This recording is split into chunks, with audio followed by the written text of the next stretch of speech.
Welcome to The Explainer. Today, we are diving headfirst into one of the most fascinating competitions happening anywhere in the world, China's massive shift to new energy vehicles. And let me tell you, this is so much more than just swapping out gas engines for electric motors. It's a high-stakes battle of different ideas, brilliant engineering, and really clever strategy. There are multiple roads being built to the future, all at the same time. So let's get into it and see who's in the race. All right, first things first, a quick question for you. You see these acronyms everywhere, right? BEV, PHEV, EREV. They're all over the news, all over car ads. But if we're being honest with ourselves, it can all get a little confusing. What's really the difference between them? Because figuring that out, well, that's the key to understanding the entire strategic game that these car makers are playing right now.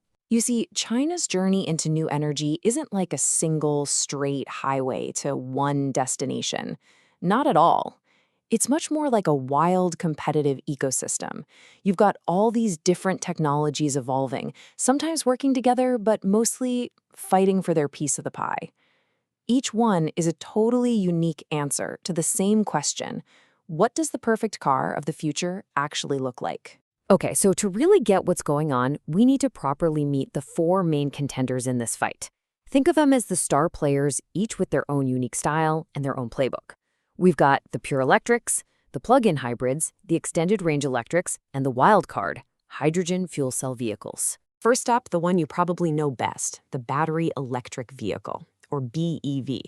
The concept here is just beautifully simple. You've got a big battery. That battery zaps power to an electric motor, and that motor spins the wheels.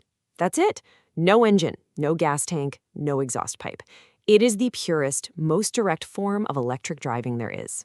And the appeal is so obvious, right? No emissions coming out the back, you get that incredible neck-snapping acceleration the second you touch the pedal, and the whole system is mechanically much simpler.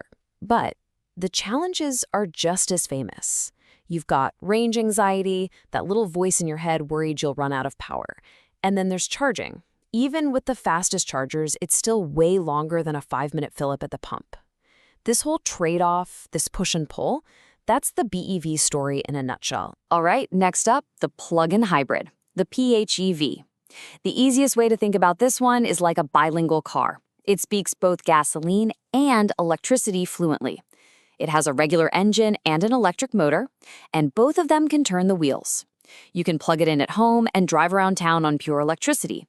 But when you need to go on a long trip, that good old gasoline engine is right there, ready to go. So its biggest strength is just staring you in the face. It kills range anxiety. Dead. You get the best of both worlds: clean, cheap electric for your daily commute, and the freedom of gas for long hauls. But what's the catch? Well, you're literally lugging around two complete power systems. That adds a ton of weight and a whole lot of complexity. It's just more stuff. Now for our third contender, the extended range electric vehicle, or EREV. This one is tricky because it looks like a hybrid, but there is one absolutely critical difference. Listen closely. The gasoline engine has zero connection to the wheels. None, nada. The wheels are always driven by the electric motor. The engine's only job is to be a little power plant on wheels, a generator that kicks on to recharge the battery when it gets low. So what does that mean for the driver? It means you get that pure, silent, super smooth EV feeling 100% of the time. But you also get the peace of mind of being able to fill up at any gas station. They market it as the EV without the anxiety. The trade-off here is efficiency. You're burning gas to make electricity to then turn the wheels. Every time you convert energy from one form to another, you lose a little bit. Plus, they usually pack in bigger, more expensive batteries than a PHEV. And finally, our fourth contender, the hydrogen fuel cell vehicle, or HFCV. Now this one is the real wild card, the one looking way, way down the road. You can think of it as an electric car that brings its own power station along for the ride. It takes hydrogen from a tank, mixes it with oxygen from the air inside a fuel cell, and that chemical reaction creates electricity. And the only thing that comes out of the tailpipe? Clean, pure water. Okay, so now we know all the players on the field. It's time for the main event. How are these technologies actually stacking up against each other in the real world? We're going to look at the hard data, the numbers from the new models hitting the market in 2025. This is like looking at the judges' scorecards. It cuts through all the marketing hype and reveals what each car is really built for. Wow, okay, this chart right here tells a huge part of the story instantly. Just look at the average pure electric range. BEVs are way out in front, over 500 kilometers. Then you've got EREVs in the middle at about 208 and PHEVs at 132. Now, your first reaction might be to think, man, the hybrids just can't keep up.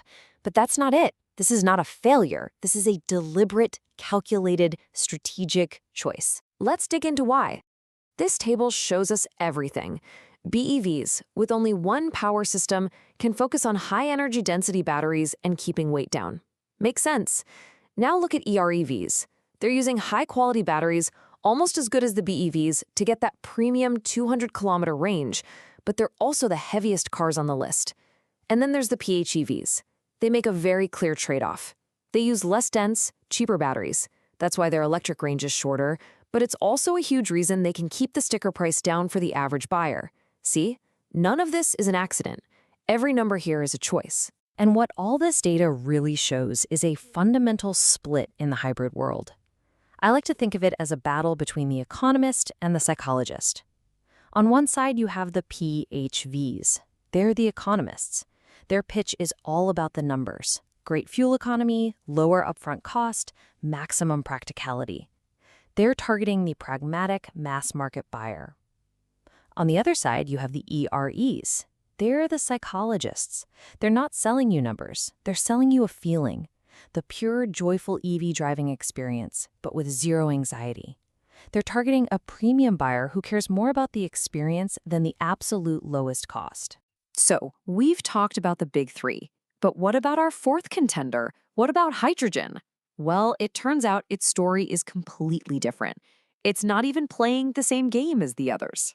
0. That's the number. The number of new hydrogen-powered passenger cars released in the first part of 2025 is a big, fat 0. And that one number tells you everything you need to know. For now, hydrogen isn't about cars for you and me. Its development is laser-focused on commercial vehicles. Think long-haul trucks, city buses, where things like super-fast refueling and massive range are what really count. It's a strategic, long-term play backed by policy, not a consumer product. So, where does all this leave us? What does the future look like? Well, the most important thing to understand is that this complicated, messy, multi-technology world we're in right now, it's not the final answer. It's a temporary balance. It's an equilibrium that exists only because of the limitations of today's technology. And the one technology that has the power to come in and just shatter this entire balance is the battery itself. Think about it.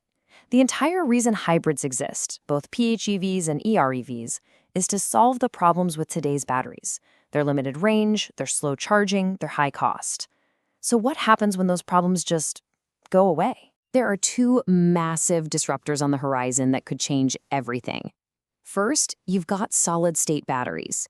These promise way more energy density. We're talking 1,000-kilometer range cars and ridiculously fast charging. Then you have sodium-ion batteries, which use materials that are super cheap and abundant, potentially making entry-level EVs more affordable than ever. Either one of these could completely rewrite the rules of this competition. And that leads us to the final big question to leave you with. Just imagine a future where a pure electric car has a range of over 1,000 kilometers, can recharge in the time it takes to grab a coffee, and costs the same as a regular gas-powered car. In that world, would there be any reason left to choose a hybrid? The answer to that question, well, that's what will ultimately decide the real winner of this incredible race.